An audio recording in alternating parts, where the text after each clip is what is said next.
This is Rob Temple for Boxing Social. Delighted to be joined today. Well, delighted to be invited down here today to Universal Pictures for the screening of I Am Duran. I'm lucky enough to be joined by Matt Hodgson, the director and producer of the film, as well as Daniel Glynn, a producer of the film. First and foremost, guys, thanks very much for having me down here today. Congratulations on your project. Thank you very much. Thanks for coming. You're very welcome. Matt, let's start with you. What enticed you? I mean, Roberto Duran is somebody who's got such a fantastic story. He's one of the most well-loved fighters of, indeed, any generation in the sport.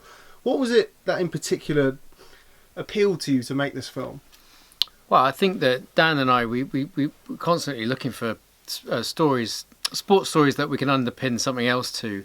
Duran is immediately a very enticing and attractive character for documentary, but it wasn't really until we did more research, got into more conversation with people we know from the region, until we discovered there was more to this, and it was a political story for us. It was a social and cultural story. So we went out there and we did some research, and we found that the impact of this guy on his country during really tumultuous years was quite powerful, and the country's story was quite powerful as well. So I think that Duran's story alone would be quite interesting, but we wanted something else, another layer, and hopefully we found it with this story, and it all knitted together for us. Now, Daniel, Roberto is somebody who is quite famed for his gruff, no-nonsense style. We saw some softer sides to him throughout this picture and what we were privileged to see today. Is that how you found him when you were dealing with him? Was it still the same gruff old Duran, or were you surprised, as it were, to see a little bit of a different shade to him? No, Roberto has very much mellowed. Now he's, I mean, how old is Roberto now? He's mid-60s. Mid-60s now. I think when we first met him, he was warm, open-armed, very welcoming, very jovial, very accommodating, yeah, I mean, it can go one or two ways when you first meet somebody and you're about to profile their lives, right?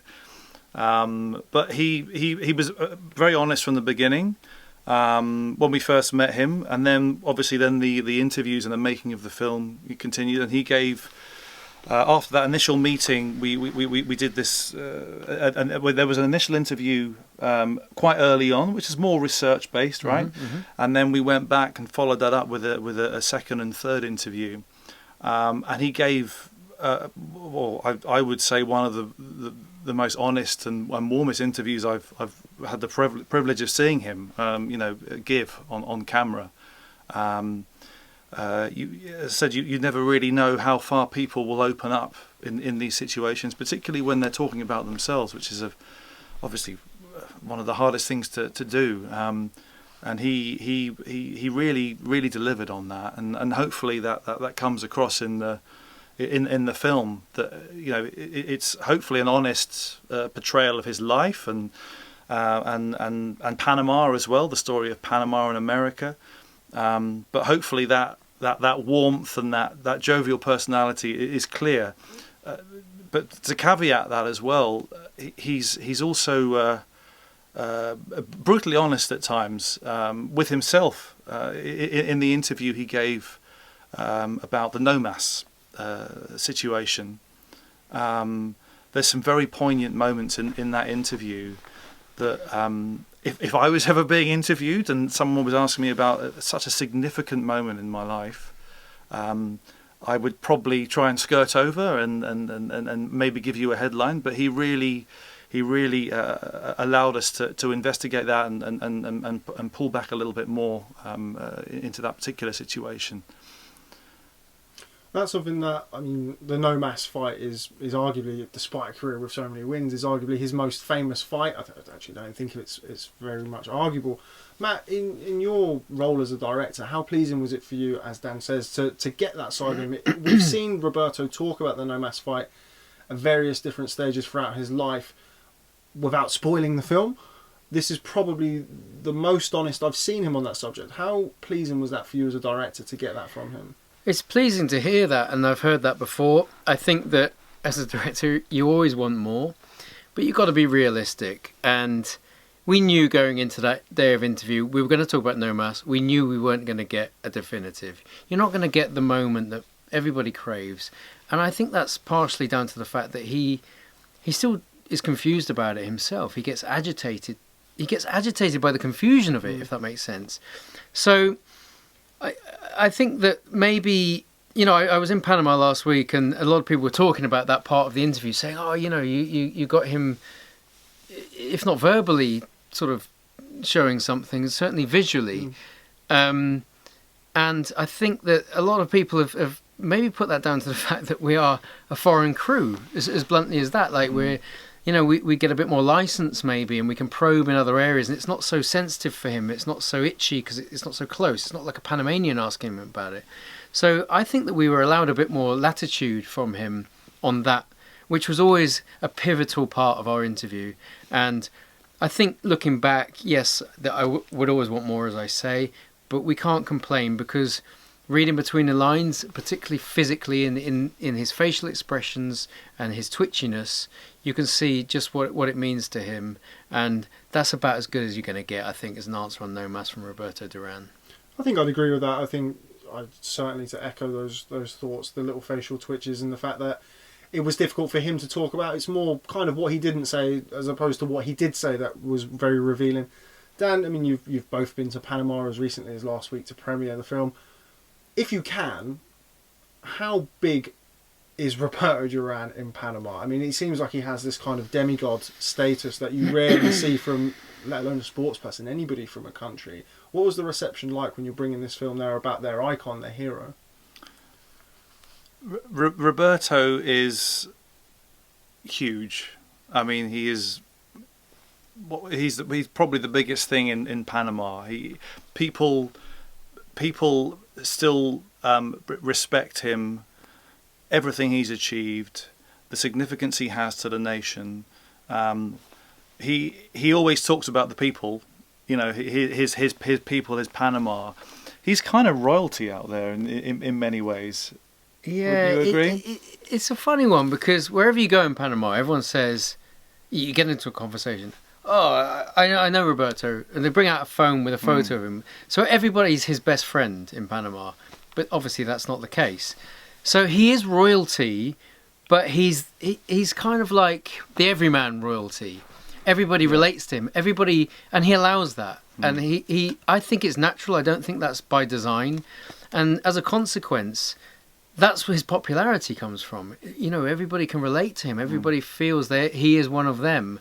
Yet he's done all these extraordinary things. He's really blunt out there. He's really honest. He's really open.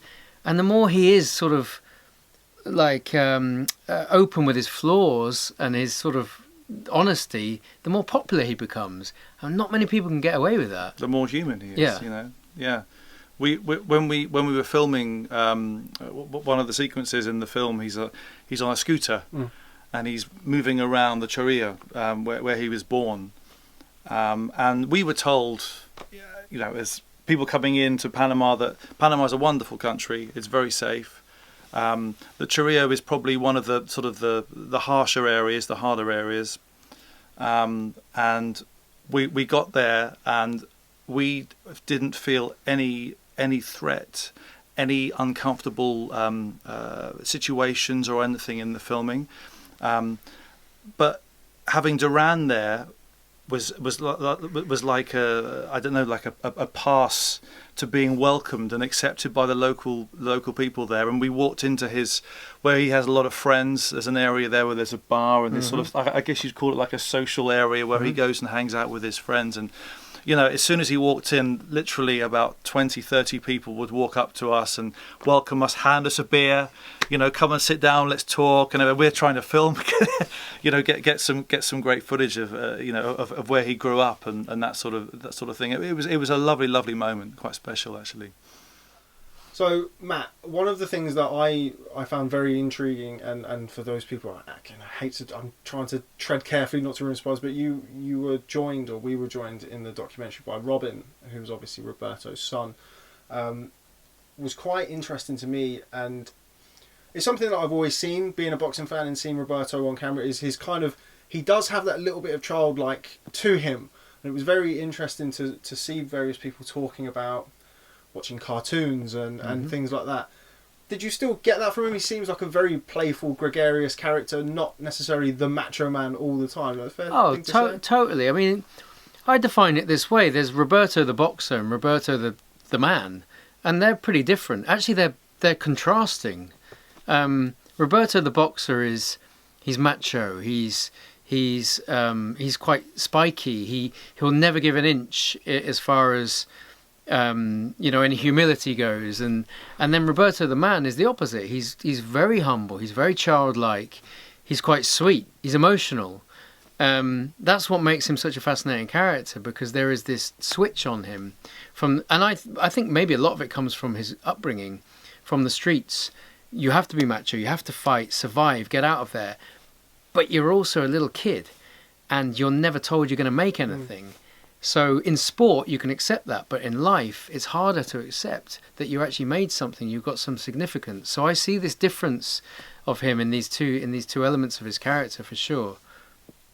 Now, Dan, something that we spoke about before we started this interview. I think it speaks volumes of just what a man Roberto Duran is to the types of people within the boxing industry that you were able to have for this documentary. I mean, we've already mentioned Ricky Hatton, Mike Tyson, who is sort of longly regarded Duran as his hero. What does that say about Roberto Duran, that you've got all of these legends who are, I assume probably you didn't have to convince them too hard to talk about what a great man he is. What does that say about Roberto Duran?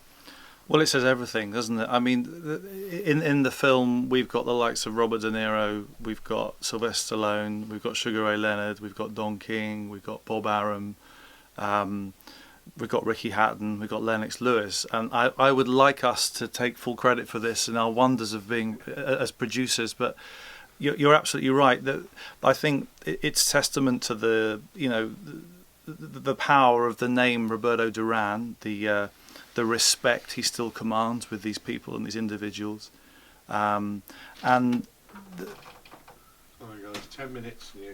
No problem. No problem. He was mid-flow. Just in the middle of it. Where was I? Yeah, you're off. I'll go back. So, so all of the individuals that are in the film, the big names that are in the film, wanted to be there because it was out of respect.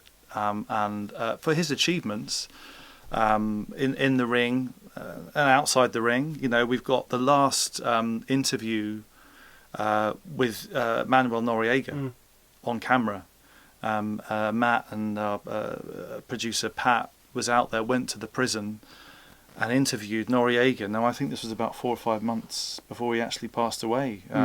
Yep. But yet, again, so you have all these different people that have something to say and have anecdotes and stories about their relationship to Roberto Duran, and they want to talk about him. And it touches in the physical achievements of what he actually did as a fighter in the ring, which is still extraordinary. He's still at the top of a lot of the records as fighter in all the four weight divisions, champion. 5 decades he fought for, which is insanity.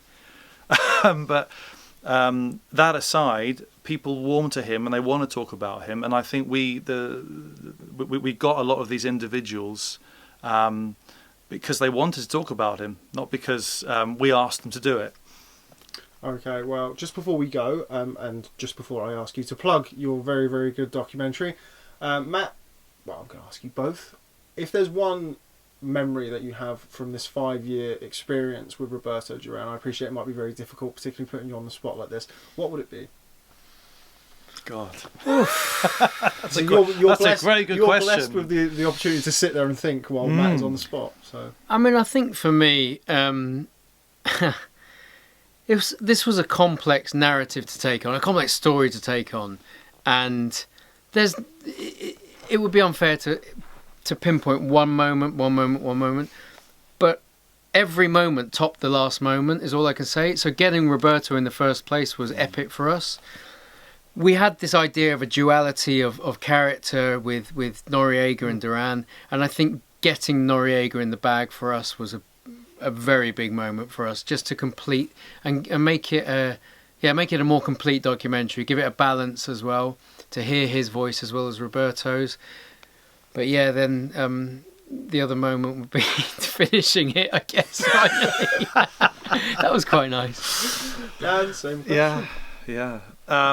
There are too many highlights, but on a personal level, having the opportunity to interview Robert De Niro and sit in his screening room in Tribeca in New York, and have that experience. We're filmmakers and we've grown up with Robert De Niro. To actually meet the man and to get him on camera talking about Roberto was a very, very powerful and personally satisfying moment in the production. But I've got one more as well, because Sugar Ray was, again, it was about Sugar Ray and Roberto, and getting him, being in his house. What a privilege, what an honour to interview Sugar Ray Leonard, who was magnificent as well. So yeah, we could go on and on now. So we'll then you go Mike Tyson. Yeah, we're sat in Mike Tyson's living room. It was all a privilege. All of it was a privilege. Extraordinary. I think that's even just from watching it. I think it's testament to, first of all, how it was made, and second of all to Roberto, the fact that everybody seemed to be just as honest as each other. We saw Mike Tyson almost in tears. We saw Sugar Ray Leonard be very, very, very honest, but speak in an almost admirable way about Roberto Duran. I think that again is testament to you guys as producers and the director, and also Roberto Duran as a man and a fighter. Before we go, Matt, if you could please just tell people how the best way to go about watching this documentary. I Am Duran, as I understand, is going to be available in the next couple of weeks. How would people go about watching the documentary? Well, unless you're based in Panama or live in Panama, where it's out on cinematic release at the moment, you can. It's worldwide digital download from the 3rd of June. Various different platforms all over the different territories, multiple platforms. Best thing to do is keep logging on to the hashtag I Am Duran on Twitter and Instagram, where it'll just drive you to where you can get it nice and easy. Okay, well, I'll certainly be doing that. Matt Hodgson and Dan Glynn, thank you very much for having us down here today. Do appreciate it, Tom. Congratulations on a wonderful film. Oh, thank you very much. Cheers. Appreciate it. Thank you.